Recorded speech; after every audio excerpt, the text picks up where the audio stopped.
Oh boy, what's going on everyone, and welcome to another Warframe video. Baus Phoenix here, and today, now that the hype from Prime Access is waning a bit, I wanted to take a look at a pretty interesting change added to Warframe in the latest Silver Grove hotfix.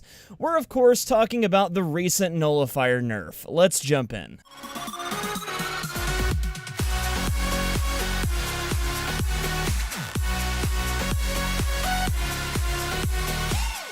Alrighty, so quick overview here. If you've been playing Warframe for any amount of time, you've probably come across the Corpus faction. You know, those really greedy dudes with square heads that use annoying robots to fight for them. Yeah, well, if you've run across them, you've also probably come into contact with these guys.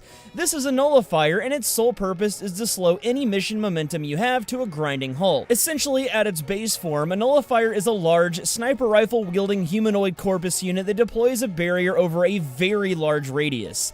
The barrier they deploy completely cancels the effects of most Warframe powers from the outside, and if you're caught inside the radius, your Warframe powers will be unusable, and any sustained powers you might be running, like Iron Skin or Invisibility, will immediately shut off. The Nullifier was essentially implemented to slow the spamming of Warframe powers. It was Digital Extremes' band-aid solution to a much bigger problem, the fact that Warframe has become a horde shooter. Now, even though these enemies were implemented to punish power spammers, we see that they also punish those with specific loadout choices. In order to explain this, let's quickly go over how a Nullifier bubble works. Firstly, and most problematic, is the fact that Nullifier bubbles have what is called object health. This is the same health that explosive barrels, chests, crates, and so on have in the game. The problem with this is that you can't get a critical hit on something with object health, so slow-firing critical weapons like sniper rifles become almost useless against them. The other problem, and believe me, I'm really paraphrasing this here, is that each quote-unquote layer of a Nullifier bubble has a minimum and maximum amount of damage it can take before the bubble shrinks to the next size, and the extra damage isn't transferred to the next layer. This means that you can't just do a ton of damage in one shot to take one out like an Ice Eximus globe.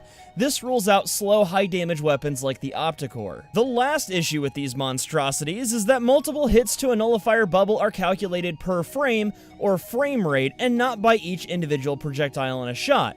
Can you guess what I'm getting at here? Correct. It means that shotguns also suck against them. So what does that leave us with to fight these things effectively? Well, honestly, not much. Through the process of elimination, we know that burst damage weapons, sniper rifles, crit weapons, and shotguns won't be very effective unless we actually get inside the Nullifier bubble and kill the enemy. This is a problem because any sustained powers you have active might be vital to your mission's success, and you don't want to lose them. This leaves us with the option of quick-firing pure damage weapons. A great example of this is the Boltor Prime. There's a reason this weapon is so popular. It fires quickly and does loads of damage, making it ideal for situations outside of dealing with Nullifiers. Another choice you have is the Cyanoid Simular, which is a weird weapon in and of itself, but it's still very effective against these guys. So the point of this video, and in a roundabout way, what I'm trying to demonstrate is that these enemies have single-handedly forced somewhat of a meta on us as players, and they really don't even solve the problem that Digital Extremes implemented them for, because we can still abuse these weapons to cheese them, and if you're using Excalibur, you'll notice that even his Exalted Blade makes short work of these things. Now, fast forward to today, and Digital Extremes has implemented somewhat of a nerf to these guys, and in my opinion, this nerf doesn't even begin to fix the problem. How it works is that now Nullifier units spawn without their bubbles, and they now grow to maximum size over time. Believe me when I say that over time is stretching it. They pretty much go from 0 to 100 real quick. If I had to guess, I'd say this change was implemented to keep them from spawning on top of you with a full bubble, which was a pain, sure, but like I said, I don't think it fixes the problem, which is that these enemies consistently punish players for their loadout choices. To wrap all of this up, I'd say that the best thing DE could do at this point is give the Nullifier bubble a base health total, or, and bear with me here, they could completely remove them from the game because we already have enemies in the Corpus faction that essentially do what they do.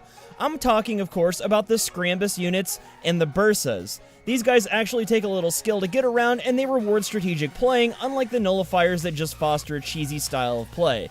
Anyway, I'm not sure how popular this opinion is going to be, seeing as players have been complaining about Nullifiers for ages, and it seems with this recent nerf that those complaints have fallen on deaf ears. But that's going to do it for me today, folks. I really hope you enjoyed this video, and if you did, consider helping old Bausy out and leaving a like down below. It helps out a ton here on YouTube. Also, if you're new here, consider subscribing to the channel. It's free, and if I get enough of you hanging around, we might be able to build our own Fomorian and take over the galaxy. Until next time, though, I'm Baus Phoenix. I'll see you at the the next video, and as always, thank you so much for watching.